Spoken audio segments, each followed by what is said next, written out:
حمد و صلات کے بعد انتہائی واجب الاحترام حاضرین کرام، آج کے خطاب جمعۃ المبارک میں ایک انتہائی اہم موضوع جس پر ہم گفتگو سماعت کریں گے، اور اس موضوع کا تعلق ہم سب یعنی مسلمانوں کے ساتھ ہے، ہر فرد کے ساتھ ہے، اور یوں سمجھیے کہ اسلام کا جو نظام ہے اس کی بنیاد جن چیزوں پر ہے ان میں سے ایک یہ موضوع ہے۔ اور اس موضوع پر گفتگو کرنے کی بنیادی وجہ گزشتہ ایک ہفتے میں ہمارے ملک پاکستان میں نکاح کے حوالے سے ایک بحث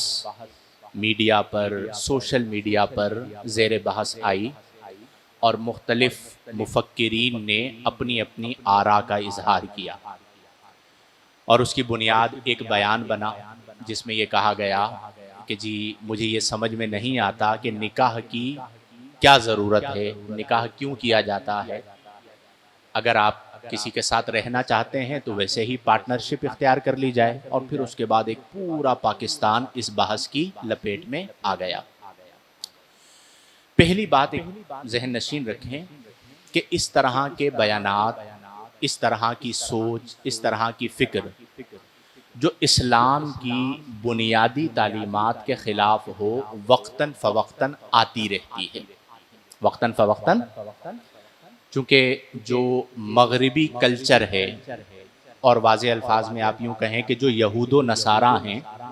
وہ یہ چاہتے ہی نہیں ہیں کہ مسلمانوں کے یہاں خاندانی نظام قائم ہو اور خاندانی نظام باقی رہے۔ تو وہ چاہتے ہیں جس طرح ہمارے یہاں معاملہ ہے کہ آج آپ وہاں پہ چلے جائیں تو کسی کو نہیں پتا ہوتا کہ اس کی نسل کیا ہے، اس کا باپ کون ہے، اس کا دادا کون ہے، اس کا پردادا کون ہے۔ تو وہی نظام وہ چاہتے ہیں کہ پوری دنیا میں رائج ہو جائے۔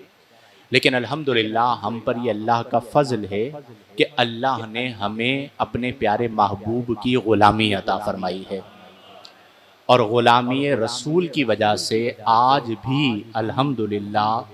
پوری روئے زمین پر اگر کوئی ایک ایسی قوم ہے کہ جس کا نسب محفوظ ہے، جنہیں پتا ہے کہ میں کس کا بیٹا ہوں، وہ کس کے بیٹے تھے، وہ کس کے بیٹے تھے، کس قوم سے میرا تعلق ہے، تو وہ قوم اس پوری روئے زمین پر صرف اور صرف مسلمان قوم ہے۔ اور یہ نسب جو ہمارا محفوظ ہے یہ بھی ہمارے دین کی وجہ سے محفوظ ہے،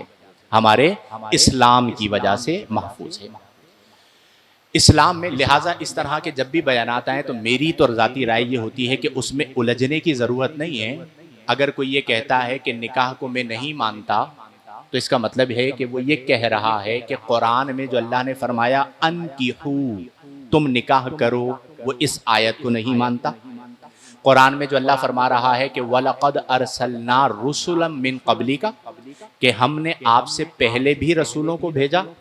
وَجَعَلْنَا لَهُمْ أَزْوَاجًا، ہم نے ان کے لیے بیویاں بنائیں، وَذُرِّيَّاتًا، اور ان کی ذریت یعنی اولاد بنائی، وہ اس آیت کو نہیں مانتا۔ تو ہم انہیں کہیں گے کہ پھر آپ قرآن کی آیات کا انکار کرنے کی وجہ سے دائرہ اسلام سے کیا ہو گئے؟ چونکہ یہ یاد رکھیں کہ نکاح کو نہ ماننا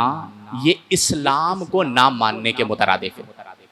نکاح کو نہ ماننا کس کو نہ ماننے کے مترادف ہے؟ یعنی اگر کوئی یہ کہتا ہے کہ میں اس نکاح کو نہیں مانتا تو گویا کہ وہ یہ کہہ رہا ہے کہ میں ان آیات کو نہیں مانتا، تو ٹھیک ہے، پھر آپ کو آپ کا نظریہ مبارک،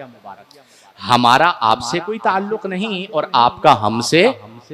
ٹھیک ہے، پھر آپ نکاح کے بغیر والی زندگی گزاریں، آپ کو وہ مبارک ہو۔ لیکن جو دین ہے، جو امت مسلمہ ہے، جو مسلمان ہیں، وہ قرآن کو مانتے ہیں۔ کس کو مانتے ہیں؟ جب قرآن کو مانتے ہیں تو وہ نکاح کو مانتے ہیں، لہذا نکاح کا انکار